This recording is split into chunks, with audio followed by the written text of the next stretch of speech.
Oh, laser screwdriver. Who'd have Sonic?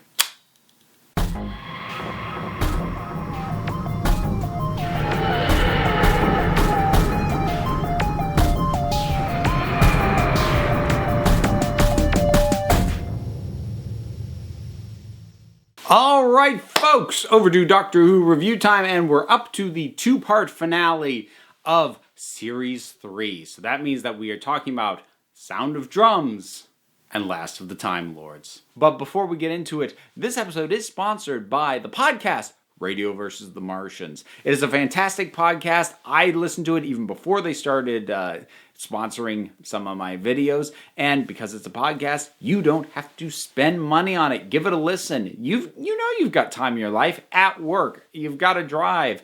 You're working out, something. Give a listen to Mike Gillis and Casey Doran because they are awesome. They're funny. They have smart guests. They talk about cool, nerdy stuff.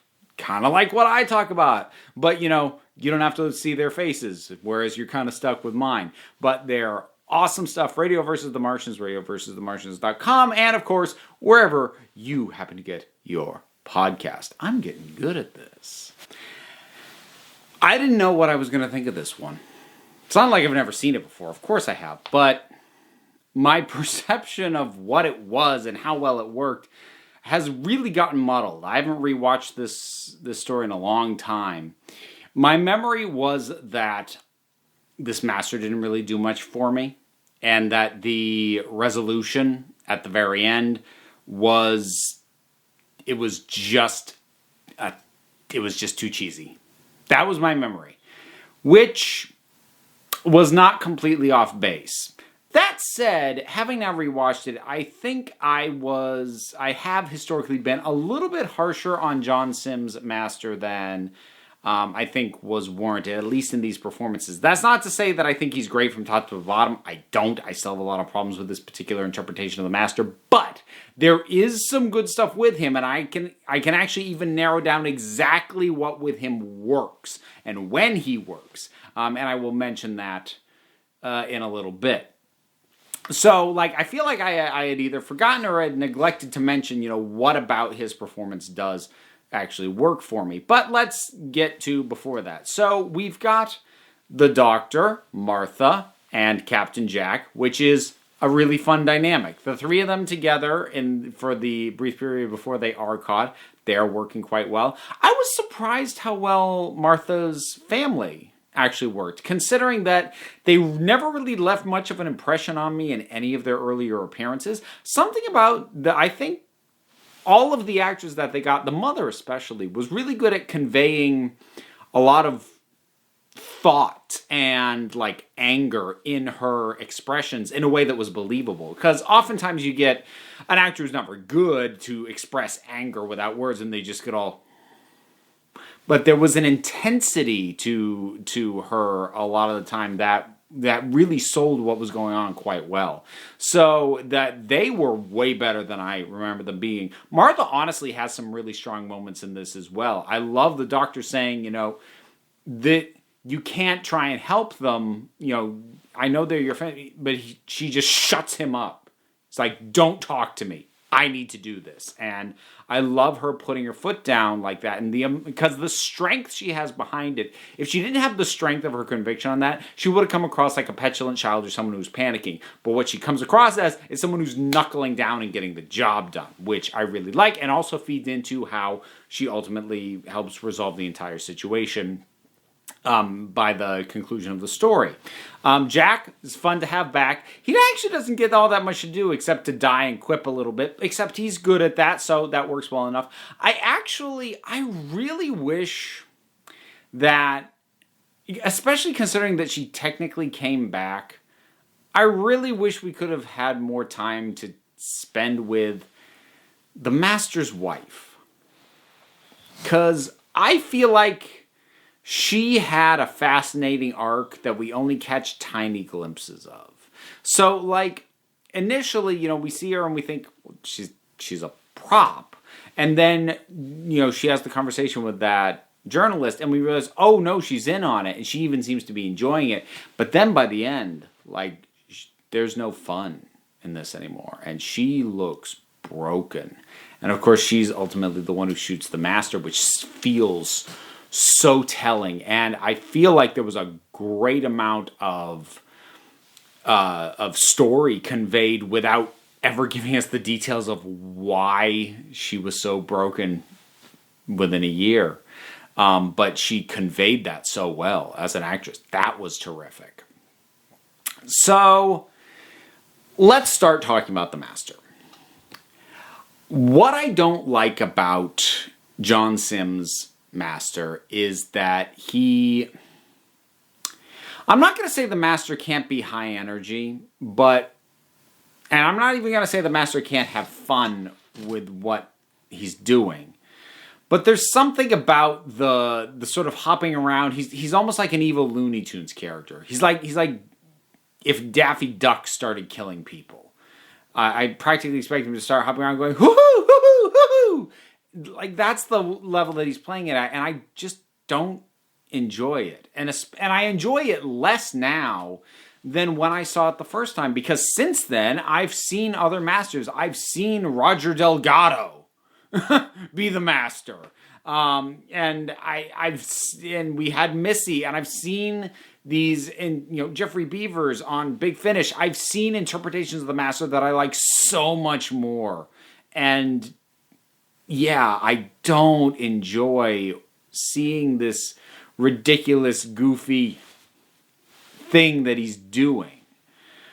That said, there are points in which he is phenomenal. And that is basically anytime he is speaking with David Tennant, anytime the master is talking to the doctor, because in those moments, he quiets down and he focuses, and it's not about fun anymore. It is about this guy. I've got a history with this guy. And when he focuses up, there's a great intensity, and there is so much history in the dynamic between the two of them. That does a lot right there. And I have to just, I have mixed feelings about the casting of John Simm given the way that he played it. But if they were going to parallel David Tennant's age and get a younger master, the chemistry and rivalry and sense of history between the two of them whenever they actually speak to each other is phenomenal. Unfortunately, that is the minority of his screen time. Not like a severe minority. It's not like, oh, that only happens like twice. No, it's a fair enough chunk, but it's still the minority of his screen time is actually spent interacting directly with the doctor, which means for a good chunk of his screen time, I don't like him. And that just kind of is what it is. So, what else have we got? Okay, so the Toclafane. I like the concept of them. And I like the way and the pace at which that was all laid out and revealed. So what I enjoy about that, in particular, is that, we get the paradox machine. And we don't get told exactly what it does, but the name kind of says it all. He's going to enable some kind of paradox. And then the Toclafane show up. So we don't know exactly what's going on. But it was really unsettling to see that face in the ball. And then to get the implication that maybe it wasn't that exact little boy that talked to Martha, but it was someone who knew that memory. And you evoke that kid. And I love that when asked, why are you doing this? Why are you killing us? Because it's fun. And I think that works especially well given that they evoked that child from Utopia, because an answer like because it's fun is a very childish answer. And the vocal performances of the Toclafane who speak also evokes that childishness. And that can work quite well when linked to the correct, slightly creepy kind of mentality, which this has. So they work pretty well for me. But it's not just the master who isn't working for me here. I have a lot of issues with the ending on multiple levels. The first one being how the resolution actually works. First of all, I think they did too much to bring the Doctor down low, because when he gets aged the first time, and and he's just in a standard old age makeup, I think that works. And actually, it's a pretty good old age makeup, honestly. But when they do it again to the point that he shrinks down and then he's in a freaking birdcage, I'm like, no, I can't take this seriously now. That's no longer sad and tragic. That's kind of ridiculous. And so part of it is starting from that point and then coming back from that. And I'm not opposed to the concept of basically the Doctor is revived through the power of prayer, because it kind of relies on, I was going to call it a trope, but I don't think it happens often enough to be a trope, but something in general that I like, which is stories about the power of stories and of storytelling. And I enjoy that. And this does kind of feed into that, but for some reason, it just doesn't quite click with me. And maybe it's because of, by the time the entire thing ends, and this isn't necessarily because of the Doctor Saved by Prayer thing, but it all kind of all happens at the same time. So